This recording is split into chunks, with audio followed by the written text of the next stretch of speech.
ourselves a little hype because I'm gonna be lifting quite earlier than normal. So it's like 5:30 right now. I'm gonna go lift and take you guys along with me. So I have to take Kuda to the vet today, so hence the earlier lift, because I definitely just am not an afternoon late day lifter, and that's what that would turn into. So she's quite busy. There's a lot of vehicles here, so most of this will probably end up being a voiceover.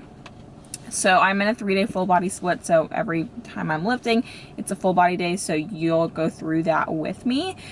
So I'll go in, I'll walk on the treadmill, warm up a little bit, and then get into my lifts. And then kind of what I'm gauging for my intention. Wow, this is like really intense.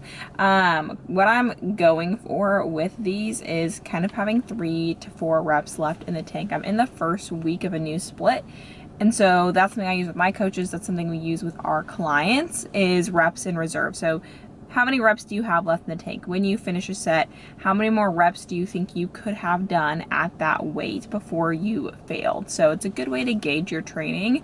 And then as you progress through your split, you're getting closer and closer to failure. So the goal is that you're progressing closer to that. We don't want to be pushing to failure every single week and totally taxing your body, but also want to be challenging yourself appropriately. So my goal is when I finish a set today, that at that weight, I would have been able to do about 3 to 4 more reps before I failed. So we are very excited. We're going to do some SLDL, some hip thrust. I think I have bench press and seated row today. And then some back extensions and rear delt flies. So we're just kind of hitting a little bit of everything.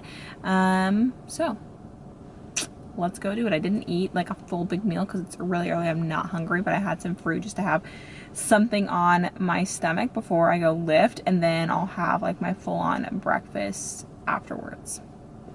So I started off walking on the treadmill, and then I got into my warm-up. So I just do a lot of different like mobility and stretching before I get into my lift. I do it for a little bit longer just because, especially in the mornings, my back is pretty tight and I'm doing full body. So I'm warming up my lower body and my upper body. But for our clients, we really encourage them to walk on the treadmill for at least 5 minutes and then go through some mobility and stretching for closer to 10, but at least 5 to 10 minutes. I just realized I forgot my headphones, so that's what I play good music, but right now it's not promising. So my first movement was SLDLs, it's a stiff-legged deadlift. So you'll see that I started off with warm-up sets. We need to be warming up in the gym, especially in your first like 1 to 2 big movements. Don't just jump straight into your working weights. You'll see I did a warm-up set with the bar, and then I added a little bit of weight on and did another warm-up set. So this is gonna make my body nice and warm and help me acclimate before I get into my heavier weight that will be my working set. Then I put on some grips before getting into my working set. Because the weight's heavier, I'm just gonna need a little bit of support hanging onto the bar so that my grip strength isn't limiting the weight that I'm able to move, because odds are that your legs will be stronger than your grip. And then I got into my first working set. So I was going for 6 reps here with a 3 to 4 reps in reserve. I probably could have a little bit more weight on the bar and it'd still be a pretty solid 3 to 4 reps in reserve, but with having my back be tighter right now and having like tweaks with my back in the past, I've been a little bit conservative with certain movements, and this has been one of those. So the difference here than an RDL is that you're really trying to keep your legs straight. You're putting more emphasis on your hamstrings. And then just make sure you're taking rest between your sets. I usually take 2 minutes between each of my sets so that I feel really rested going into the next one. And then I jumped into hip thrust again. This was just me getting into a nice warm-up set because this was only my second big movement of the day. So got in some reps there. Then I added some weight for my working set. And this machine is just so much easier than setting up a barbell, and it cracks me up because it literally feels like you are getting into a freaking roller coaster when you lower that thing down.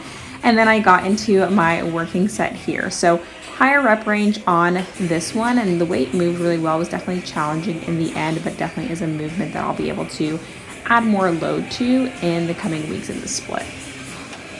Then I jumped into a superset. So it started off with a seated cable row, and then I ended up supersetting that with a bench press. So I'm not resting between the two. I'm doing my set of seated rows, my set of bench press, and then that's when I'm taking my rest break between sets. So something that's helped on the rows is thinking about leading back with my elbows so that you don't get a shrug in your shoulders. And then big tips we give our clients for bench press is to create that arch in your lower back. So really digging your traps and scapula into the bench, getting some good planting with your feet so that you can push through your whole body as you press the bar up.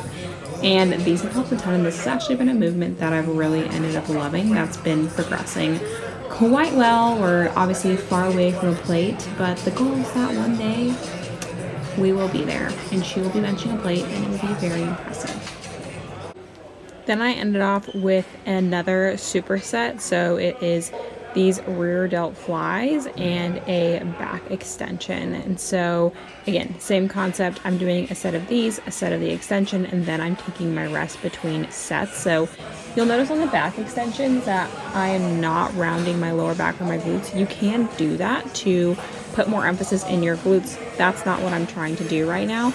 So you'll see me using obviously a little bit more of my erectors and my back in this instead of making it a super glute focused movement. But something that I want to show you guys on my last set of these is watch my face as the set gets more challenging, right? And this is something that we're using to help gauge RIR with myself and also looking at the speed of the movement. But in those last reps, they should be challenging. Your face shouldn't look super cute the entire time you're lifting. If it does and you're super relaxed, then you're probably not pushing yourself enough.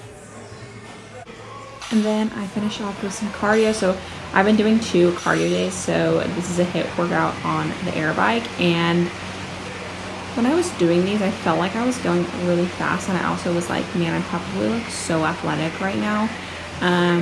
Retrospectively, watching this as I speak right now, definitely not the case. But I've been enjoying doing more cardio. So that's that. I will say every time I go this early, I like love it, and I'm like, I really need to start doing this more. So maybe I'll start making that more of a thing. Okay, so I'm pulling into the house, so that concludes this. I'm just gonna make myself an actual meal now because I'm quite literally starving. I have to use this little the little hanging thing to make sure I'm in the garage enough. But something that I have found the last week is just with being more intentional with my training and going in the gym and pushing myself. And I've been struggling a lot with body image and just, my body changed quite a bit and I'm not in a place where I can diet. And it was the reminder that I don't just work out to lose weight. I don't just work out to be lean. I don't just strength training, and all of these things are about so much more than that. And so really just resetting my intentions with that, and just because I'm not in a dieting phase, just because I'm not getting leaner, doesn't mean that I can't be making progress right now. And coming to that realization has helped me a ton. I've found that as I've been more intentional, this is very hard to multitask. Hold on.